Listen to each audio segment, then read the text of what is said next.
TVK versus DMK இந்த சண்டைய வந்து எலக்ஷனுக்கு முன்னாடியே ஆரம்பிச்சுட்டாங்க. ஸோ டிவிகே தலைவர் விஜய் அவர்கள வந்து திட்டுனா நல்லா பேமெண்ட் வருது போல. அதனால நெறைய பேர் வந்து சினி ஃபீல்டுலயே வந்து திட்டிட்டு இருக்காங்க. திட்டுனா காசு, திட்டலனா கேஸு இப்படிங்கிற மாரி போயிட்டு இருக்குன்னு நெனைக்கிறேன் ஒரு வேள. இப்போ போஸ் வெங்கட்னு ஒருத்தர் இருக்கிறாரு டிஎம்கே கட்சியில.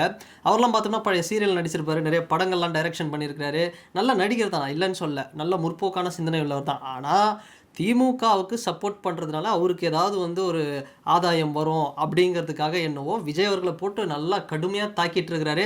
ஆனா ஒண்ணே ஒண்ணு மட்டும் சொல்லிக்கணும். அவர் என்னதான் வந்து கடுமையா தாக்குனாலும், அவருக்கு இருக்க வேண்டிய இடம் இன்னும் ஒரு 30 வருஷம் ஆனாலும் அதே ஒரே பிளேஸ்ல தான் இருப்பாரு. அவர் அட்லீஸ்ட் டிவிகேவுக்கோ இல்ல வேற ஏதாவது ஒரு பார்ட்டிக்கு போனா கூட, ஏதாவது பேசினா கூட கொஞ்சம் டெவலப் ஆவறதுக்கு வாய்ப்பு இருக்கு. சரி என்னப்பா அப்படி திட்டிட்டாரு? என்னதான் திட்டினாரு அப்படின்னு பார்த்தோம்னா, இப்ப ரீசென்ட்டா மதுரை மாநாடு நடந்தது பார்த்தீங்களா? அப்ப வந்து சேர் கூட யாரும் தரமாட்றாங்களாம். ஏன்னா உடைச்சிடுறாங்களாம் அப்படின்னு. எந்த மாநாட்டுல, எந்த கட்சியில எல்லா கட்சியிலும் தான் பண்றாங்க. பட் இந்த கட்சியில டிவிகேல அந்த சேரெல்லாம் ஒழுங்கா வச்ச ஃபுட்டேஜ் கூட வந்து இருக்கு. அதனால இவரா சொல்றது. அப்புறம் வந்து ரூம் தரமாட்றாங்களாம் மதுரையில. ஏன்னா குடிச்சிட்டு அட்டகாசம் பண்றாங்களாம் லாட்ஜ்ல. அப்படிங்கிற மாரி குற்றச்சாட்டு வைக்கிறாரு. சரி இதெல்லாம் கூட வந்து நம்ம மன்னிச்சு விட்டுறலாங்க. அதாவது என்ன தகுதி இருக்கு விஜய்க்கு? அப்படிங்கிற மாதிரி வந்து பேசிட்டு இருக்கிறாரு. ஸோ தகுதி இல்லாமலா இத்தனை பேர் வந்து கூட வந்து வந்துகிட்டு இருக்காங்க. இவ்வளோ பெரிய ஒரு கூட்டம் வருது. அதுவும் திமுக, அதிமுக நிகரான ஒரு கூட்டம் அப்படிங்கிறத மதுரையில போட்டு காட்டுறாருல. இதெல்லாம் வந்து தகுதி இல்லாம தான் அவர் பின்னாடி வந்து வராங்களாம். அதுவும் அதோட ஹைலைட்டான விஷயம் என்னன்னா, 500 ஏக்கர்ல வந்து மேல ஒரு பந்தல் போட்டிருந்தாங்கன்னா, வெயில் இல்லாம இருந்திருக்கும். அப்படி இப்படின்னு என்னென்னவோ ஜியோகிராஃபிலாம் வந்து பேசிட்டு இருக்காரு அவர் பாட்டுன்னு. சரி அவர் பேசட்டும். அவர் பேசுறது தப்பு இல்ல. ஏன்னா அவருக்கு வந்து ஒரு செலிபிரிட்டின்றதுனால ரூ. 200 இல்ல ஒரு ரூ. 2000 கூட தருவாங்க அப்படின்னு நினைக்கிறேன். ஸோ அதனால வந்து பேசிட்டு இருக்காரு. ஸோ இந்த மாதிரி வந்து நிறைய விஷயங்கள் அவரும் வந்து அட்டாக் பண்ணிட்டே இருக்கிறாரு. இது என்னன்னா சூர்யா சாரை வந்து இது பண்ணுறது, தூக்கி பேசுறது, மற்ற நடிகரை தூக்கி பேசுறது, சினி ஃபீல்ட்லேயே இருந்துக்கிட்டு அவருக்கு தெரியும் விஜய் சார் என்னெல்லாம் பண்ணார் 28 வருஷமா. ஆனாலும் அவர் வந்து ஒரு தாக்கி பேசினா தான் வந்து ஏதோ ஒன்று அவருக்கு கிடைக்குதுன்றதுனால தாக்கி பேசுகிறாரு. சரி கன்க்ளூஷனாக வந்து இவரை பற்றி நான் ஒரு விஷயம் சொல்கிறேன் லாஸ்ட்டாக. அதுக்கு முன்னாடி இன்னொருத்தவங்க இருக்கிறாங்க. என்ன யார் அப்படின்னா நம்ம லக்ஷ்மி ராவணகிருஷ்ணன், சாரி ராமகிருஷ்ணன். அவங்க யாருன்னு உங்களுக்கே தெரியுங்க. சொல்வதெல்லாம் போய் மேலே வைக்காத கை அப்படின்னு வந்து விஜய் டிவி ராமர் அவர்கள் என்னம்மா நீங்கள் இப்படி பண்ணுறீங்களேம்மா அப்படின்னு வந்து பேசி இவங்களை ஃபேமஸ் ஆக்கி விட்டார். அதுக்கு முன்னாடியே அவங்க ஃபேமஸ் நல்லா அந்த சொல்வதெல்லாம் உண்மை அப்படின்னு வந்து பஞ்சாயத்தெல்லாம் நடத்துவாங்க. இப்போ இவங்களுக்கு என்னென்னா இவங்களும் வந்து விஜய் சார் வந்து திட்ட ஆரம்பிச்சிட்டாங்க. ஸோ என்னங்க நேற்று வந்தவங்களாம் வந்து அரசியலுக்கு வராங்க, நேற்று வந்தவங்களாம் வந்து என்ன பண்ணிட முடியும் அப்படிங்கிற மாதிரி சொல்கிறாங்க. அப்படியே வந்து திமுகவுடைய ஸ்கீம்ஸ் எல்லாம் வந்து புகழ்ந்து பேசுகிறாங்க. எல்லாமே ஓகே தான். ஆனால் இவங்க இப்படி பேசுகிறதுக்கான காரணம் என்ன அப்படின்னு பார்த்தோம்னா, இவங்களுக்கு இப்போ ரீசெண்டாக கலைஞர் டிவியில் ஒரு ஷோ, அந்த சொல்வதெல்லாம் உண்மை ஷோ மாதிரியே ஒரு ஷோ ஒன்று போட்டு அதை இது பண்ணுறாங்க. ஜென்ரலாக கலைஞர் டிவியை வந்து பெருசாக யாரும் பார்க்க மாட்டாங்க. ஏன்னா இப்போவும் பார்த்தோம்னா தீபாவளி பொங்கலுக்கு அவங்க போடுற படங்கள் தான் காரணம். திரைக்கு வந்து சில மாதங்களே ஆன புத்தம் புதிய சூப்பர் ஹிட் மெகா திரைப்படம் அப்படின்னு போட்டு சிவாஜி த பாஸ் அப்படின்னு போடுவாங்க. ஒரு பக்கம் அருந்ததின்னு போடுவாங்க. இந்த மாதிரி படங்கள்லாம் போட்டுட்டு இருக்கிறதுனால தான் அதை வந்து பெருசாக பார்க்கறதில்ல. சரி அந்த சேனலில் போய்ட்டு இவங்க வந்து என்ன பண்ணுறாங்க, இந்த மாதிரி ஒரு இது பண்ணிகிட்டு இருக்கிறாங்க, ஒரு ஷோ பண்ணிகிட்ருக்காங்க. ஸோ அதுக்காக நம்ம ஏதாவது ஒரு முட்டு கொடுப்போமே அப்படிங்கிறதுக்காக விஜய் சாரை வந்து அட்டாக் பண்ணி ஒரு இது பேசிகிட்டு இருக்காங்கன்னு வச்சுக்கோங்க. சரிப்பா இவங்களெல்லாம் விடு, ஏதோ டிஎம்கே சரி ஒரு பெரிய இதுவில் இப்போதைக்கு கரண்ட்டில் வந்து இருக்கிறாங்க. சரி இவங்களாம் வந்து ஒரு ரிட்டையர்டான கேஸ் தானே வச்சுக்கோங்க. இப்போ இந்த பக்கம் பார்த்தீங்கன்னா நம்ம கவுண்டம்பாளையம் ரஞ்சித் அண்ணன், அவர் வந்து ஃபயரான ஒரு ஸ்பீச் திமுகவுக்கா. இப்போ நான் பிஜேபி பக்கம் நின்று பேசுகிறேன், விஜய் அட்டாக் பண்ணுறேன். இப்போ திமுக பிஜேபிக்கெலாம் பெருசான ஒரு டிஃப்ரென்ஸ்லாம் இல்லைங்க. இப்போ திமுக அப்படிங்கிறது பார்த்தோம்னா ஒரு பல்சர் 150ன்னு வச்சுக்கோங்க. பிஜேபி அப்படிங்கிறது பல்சர் 220. அந்த சிசி தான் அதிகமே தவிர ரெண்டுத்துக்கும் பெருசாலாம் வித்தியாசம்லாம் பெருசாலாம் கிடையாது. பட் அது மாதிரி தான் வந்து இவங்க போயிட்டு என்னன்னா பா ரஞ்சித்ன்ற பாருங்க, இவர் நம்ம கவுண்டம்பாளையம் ரஞ்சித், அவர் வந்து பாருங்கள் ட்ரெண்டில், அதாவது அவர் அந்த ரஞ்சித்தாவது ட்ரெண்டில் இருக்கிறாரு, இந்த ரஞ்சித் ட்ரெண்டில் இல்லை. அதனால தான் வந்து அவர் பேர் வந்து டக்குன்னு வந்துருச்சு. ஆனால் அவர் கூட பார்த்தோம்னா விஜய் சார் எங்கேயுமே அட்டாக் பண்ணலங்க. விஜய் சார் வந்து வெல்கம் தான் பண்ணுறாரு. ஏன்னா அந்த மனுஷன் வந்து திமுக மேலே கடுமையான கோபத்தில் இருக்கிறாரு. அதனால் அவருக்கு அதே தனியாக பேசுவோம். பட் இவர் எங்கே நம்ம கவுண்டம்பாளையம் ரஞ்சித் அண்ணன், கண்ணா என்னம்மா கண்ணு நீங்கள் ரொம்ப ரொம்ப ஒரு ரொம்ப ஒரு எப்படி சொல்கிறது, ரொம்ப எத்திக்கலாக மாரலாக அண்ணன் வந்து பேசுவார், பயங்கரமாக பேசுவார். ஆனால் ஸ்டேஜில் வந்து இப்போ பார்த்தோம்னா அண்ணாமலை அவர்கள் இந்த இந்து முன்னணி சார்பாக வந்து இப்போ ரீசெண்டாக ஒரு மீட்டிங்லாம் பண்ணாங்க பார்த்தீங்களா.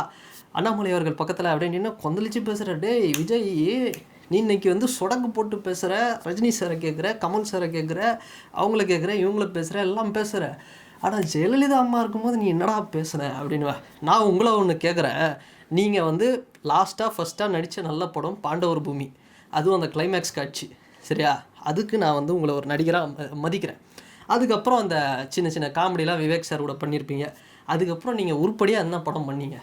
ஜெயலலிதா மேடம் இருக்கும்போதும் சரி, இல்லை இப்போவும் சரி, இல்லை இந்த தமிழ்நாட்டு அதாவது நீங்கள் ஒன்றும் டயர் 1லேயும் இல்லை, டயர் 2லேயும் இல்லை, 3லேயும் இல்லை, 4லேயும் இல்லை, நீங்கள் கேம்லேயே இல்லை, மேட்ச்லேயே கிடையாது.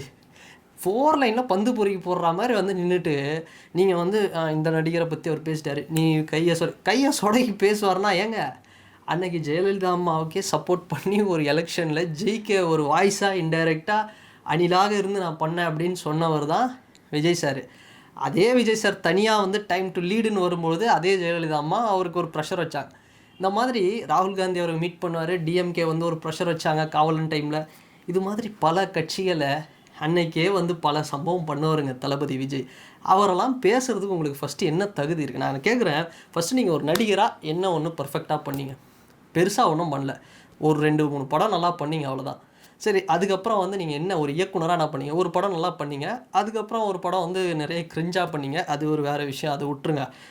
அண்ணா என்கிட்ட சீவரத்துக்கு சீப்பே இல்லைங்கண்ணா, ஜிபே எப்படிங்கண்ணா இருக்கும் அப்படின்னீங்க. சரி, அதை தாண்டி நிறைய ஒரு பிற்போக்கான கருத்துக்கள்லாம் சொன்னீங்க. இந்த கூட்டம் ஸ்ட்ரீட்ஸு ஃபெஸ்டிவல் இதெல்லாம் பண்ணுறாங்களா, கெட் டுகெதர், இதெல்லாம் பண்ணக்கூடாதுங்க, தப்புங்க அப்படிங்கிற மாதிரிலாம் பேசிகிட்டு இருந்தீங்க. நீங்கள் போயிட்டு ஒன்றுமே இல்லாத வந்து பிஜேபி கட்சியை இவ்வளோ பெருசாக தூக்கிட்டு வந்தது யாருன்னா அண்ணாமலை சார். அவரை நான் என்றைக்குமே மதிக்கிறேன். அவர் ஒரு கருத்து சொன்னார்னா அதை நான் வரவேற்கிறேன். அதை விட்டுட்டு இவர் கவுண்டம்பாளையம் ரஞ்சித் இவர் பேசுகிறாரு, அவர் பேசுகிறாருன்னா அதெல்லாம் வேலைக்கே ஆகுது. அதுவும் நீங்கள் தளபதி விஜயை பேசுகிறதுக்கு உங்களுக்குலாம் தகுதி இல்லை. அதனால் அதை விட்டுருவோம். போஸ் வெங்கட் கூட வந்து ஏதோ சரி ஏதோ பேசிட்டு போட்டால் பேமெண்ட்டுக்காக பேசுகிறாரு. ஆனால் ரஞ்சித் அண்ணா உங்களுக்கு நீங்கள் சினிமாவில் இருக்கிறீங்க, உங்களுக்கு அப்போத்துலேருந்து நீங்கள் ட்ராவல் பண்ணியிருக்கீங்களே தளபதியை கூட. அப்போ உங்களுக்கு வந்து நீங்களும் வந்து இந்த மாதிரி பண்ணிட்டுருங்கன்னா அதுதான் இன்றைக்கி ஒரு ட்ரெண்டு. திட்டினா காசு, திட்டலைனா கேஸு. விஜய் யாரெல்லாம் திட்டுறீங்களோ அவங்களுக்கு வந்து பேமெண்ட்டு, திட்டலை அப்படின்னா உங்களுக்கு எதனா போட்டு கேஸ் இது போட்டுருந்தேன். இப்போது இதெல்லாம் வந்து ஒரு பக்கம் இருக்கிறாங்க. இவங்கெல்லாம் ஏன் இப்படி பண்ணுறாங்க, எதுக்காக இப்படி பண்ணுறாங்க? போஸ் வெங்கட் அவராக இருக்கட்டும், இந்த லக்ஷ்மி ராமகிருஷ்ணன் இவங்களாக இருக்கட்டும், இவர் ரஞ்சித் கவுண்டம்பாளையம் ரஞ்சித்தாக இருக்கட்டும், இன்னும் நிறைய நடிகர்கள் இவங்கெல்லாம் ஏன் பண்ணுறாங்கன்னா சத்தியமாக இவங்க பண்ணல, இவங்கள பண்ண வைக்கிறாங்க. இந்த நடிகர் எல்லாருக்குமே என்ன தெரியுமா ஆசை? விஜய் வரணும், விஜய்க்கு ஓட்டு போடணும், விஜய் சிஎம் ஆகணும் தான் ஆசை. எதுனா அவங்கெல்லாம் இந்த நடிகரில் ஒருத்தர், இந்த நடிகர்களுடைய வாய்ஸாக வரார். விஜய் ஜெயிச்சார்னா நமக்கு ஏதாவது நல்லது பண்ணுவார், நம்மளுடைய குரலாக இருப்பார் அப்படின்னு தான் எல்லாருக்குமே ஆசை. சரத்குமார் சாருக்கும் ஆசை, கருணாஸ் சாருக்கும் ஆசை. பட் என்ன பண்ணுறது, சீட்டுக்காகவும் சரி ஒரு பேக்கப் நம்ம டைரெக்டாக விஜய்க்கு சப்போர்ட் பண்ணோம் அப்படின்னா ஏதாவது அழுத்தம் வரும், நம்மளை வாழ விட மாட்டாங்க, ஏதாவது மிரட்டுவாங்க, நம்மளை வந்து சினி ஃபீல்டில் காலி பண்ணுவாங்கன்ற ஒரு காரணத்துக்காக மட்டும்தான் அவங்க எதையுமே இன்டைரக்டாக வந்து டைரெக்டாக வந்து எதையுமே அவங்க இது பண்ணுறதில்ல. சரத்குமார் சார் கூட வந்து பார்த்தோம்னா சரி ஓகே ஏதோ பிஜேபியில் சேர்ந்துட்டோம், கருணா சார் ஏதோ டிஎம்கேல சேர்ந்துட்டோன்றதுக்காக விஜய் சார் திட்டிகிட்டு இருக்காங்க. ஆனால் இவங்க எல்லாருமே பாருங்களேன், ஒட்டுமொத்த சினி ஃபீல்டும் ஒரு 80% பேர் விஜய் சாருக்கு இது எங்கே காட்டுவாங்கன்னா ஓட்டர் மிஷினில் தான் காட்டுவாங்க. தளபதி விஜய்க்கு வந்து ஓட்டு போடும்போது, டிவிகேக்கு ஓட்டு போடும்போது தான் காட்டுவாங்க. ஸோ அது பார்த்து அதை தாண்டி நம்ம பார்த்தோம்னா இவங்கெல்லாம் திட்டுறது வந்து ஏதோ இன்றைக்கி ஒரு டெம்பரரியாக திட்டிகிட்டு இருக்கிறாங்க, அவ்வளோதான். ஏதோ ஒரு ஆதாயத்துக்காக திட்டுறாங்க அப்படி தான் வந்து நம்ம எடுத்துக்கணும். ஸோ மற்றபடி நீங்கள் என்ன தான் திட்டினாலும், என்ன தான் அவருக்கு அகெயின்ஸ்டாக அவருக்கு பிடிச்சவங்களே நீங்கள் தூண்டி விட்டாலும் ஒன்றுமே வேலைக்கு ஆகாது. ஸோ வெயிட் பண்ணி பார்க்கலாம். முடிஞ்ச அளவுக்கு ஆரோக்கியமான ஒரு போட்டி, ஒரு ஹெல்த்தியான காம்படிஷன் 2026 எலெக்ஷன் திரும்ப திரும்ப சொல்கிறது தான். அந்த டைமில் போட்டி போட்டு முடிஞ்சால் அவரை ஜெயிச்சு காட்டுங்க. இல்லை அவரை வந்து ஒரு எப்படி சொல்கிறது, தோக்கடிச்சு அரசியலை விட்டு ஓடினோண்டா அப்படி மாதிரி கூட பண்ணி காட்டுங்க. நேரடியாக மோதி பின்னாடி இருந்துக்கிட்டு இது மாதிரி சில விஷயங்கள் அது நல்லா இல்லை அப்படின்னு தான் நான் சொல்லுவேன். ஸோ இந்த வீடியோ பற்றினா உங்களுடைய கருத்துக்கள் என்ன அப்படிங்கிறது இந்த கமெண்ட் செக்ஷனில் மறக்காமல் பதிவிடுங்க. அண்ட் வேறு ஒரு வீடியோவில் வேறு ஒரு கான்டென்ட்டில் நான் உங்களை பார்க்குறேன். பாய்.